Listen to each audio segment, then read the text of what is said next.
basically, the Comanches stopped the western progress of America right on this border. It rolled forward a little, rolled backward a little, but for 40 years. Nobody ever did that before.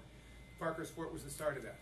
Parker's Fort was also, of course, the taking a captive of Cynthia and Parker, the most famous captive over here, but it goes beyond that too. And now you're going to be treated to the artwork. What happened right there, as it turns out, was, yes, it was the farthest point of civilization, but it was also the point where two enormous empires touched. Neither one had any idea of each other's existence. Neither empire had a clue who the other one was. And yet they were both incredibly powerful and had both for 200 years been busily engaged in exterminating Native Americans, or driving them off their land. So I'm going to see if I can draw this here. So we're going to go like this, like this. I'm not doing that well. Sorta. Sorta.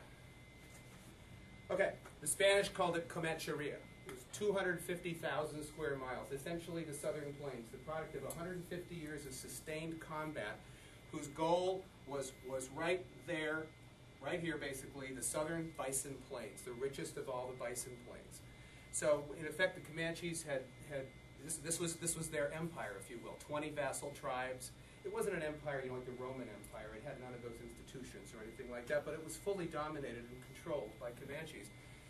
And in fact, Comanche language, which was the Shoshone dialect, was the lingua franca of their area, just as Latin was the lingua franca of the Roman Empire. At any rate, so here, right here, I didn't quite draw this to the point, but you get the point. This is the American empire, if you will, touching this thing that nobody knew about. Indians had no clue who these guys were, or that there were all these people back in here that were connected to them. And even though the Comanches have been fighting the Spanish since the early 1700s, nobody knew who these people were out here. I'm going to draw you another, and there's yet another reason for the significance of that little red dot. I'm going to try to draw something, and this is going to be, I'll draw it a different color. This is going to be hard. Let's see. Sort of. I'm not doing very well. Wow, and it's not very good. In fact, it's really bad. So don't hold me to that. Does anybody know this is what this amoeba is that I just drew? Geographically speaking. All the plains. The plains. Yeah. It's the plains. So basically, what you had was the Parker's Fort was also on the edge of the plains, and you have to imagine what the transition like from the forested east, which was densely forested, to the plains, which had nothing on it at all. I mean, except in the river bottoms, no timber. So we're talking buffalo grass this high.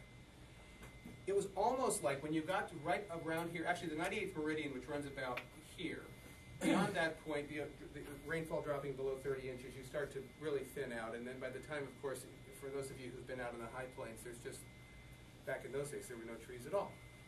So what happened was, in fact, you had all these settlers coming this way, and when they encountered the plains, in Walter Prescott Webb's famous formulation, civilization here was based on three legs: land, water, timber. When you got to right about, well, a little bit beyond Parker's Fort, two of them went away.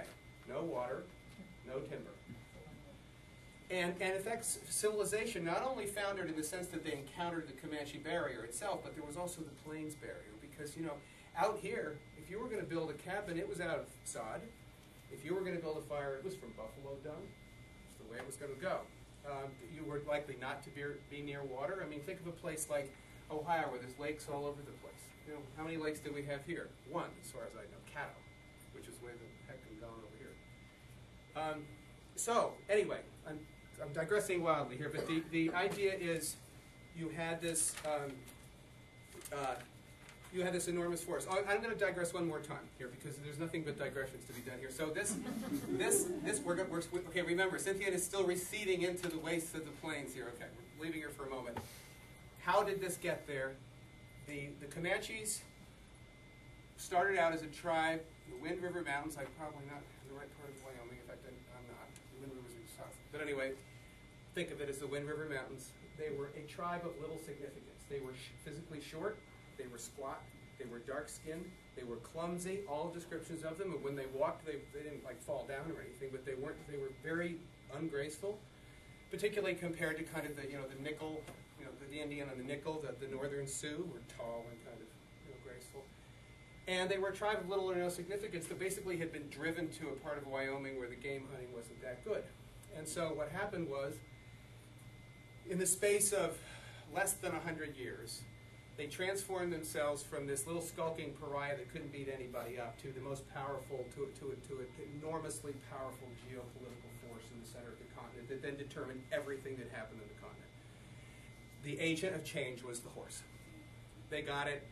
They didn't get it sooner than the Apaches. The Apaches got it first. The Comanches probably got it second, but nobody mastered the horse like Comanches. It allowed them to hunt buffalo like nobody could before. It allowed them to fight like nobody could before, and nobody could fight against them, and nobody could. So basically what happened was, you then start a southward migration. This newly powerful tribe is now sweeping south. What happened to New Mexico? Oh, there's New Mexico, okay.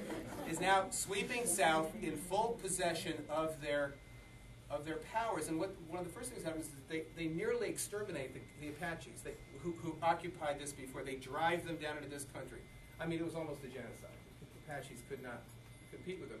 But as the Comanches sweep south in the full flush of the mastery of the horse, and that nobody had ever seen any guys like this before, of course, they encounter the Spanish. This is early 1700s now.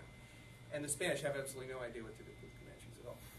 And so anyway, what you get is this long, sustained combat where they blow the Utes off here, the Comanches, they basically blow everybody off the southern plains. They come down, and this is what, at that moment of Parker's raid, this is what there was, 250,000 square miles of what I call an empire, but this is kind of a figure of speech.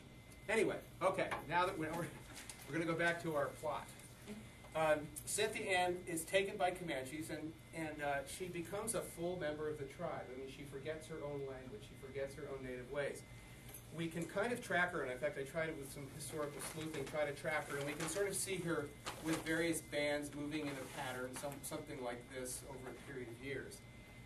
But again, she becomes fully integrated into the tribe, and one of the signs is that she is spotted twice by Indian agents who are trying to make treaties with the Comanches inside the Comanche villages. And of course, mostly when that happens, that you would go and you would offer 20 horses and 6 mules, or whatever you would offer to pay to ransom the captive. But she refused to come back, and she refused not only once but twice, and maybe even a third time to come back. So she became the white squaw who would not return, which may sound kind of obvious to us now, but in those days it wasn't. It reversed all Eurocentric assumptions about, the kind of the greatness of our civilization and the primitive, savage, godless, pre-Christian, pre-moral, whatever it was of their civilization, right? And so she became quite well known. People knew where she was. They had found her, and yet she would not come back. She forgets her language. She becomes an Indian woman in all ways, which involves Indian women did an incredible amount of work. The men did no work at all. The men hunted and fought, tanning buffalo hides all day long. All the moving and these were nomadic peoples. All the moving was done by the women, packing and repacking of the lodge poles and the horses and the dogs and all women. Anyway, a hard life, but she apparently loved it. And she gives birth to a son in 1848 named Quanah, who will later become extremely famous.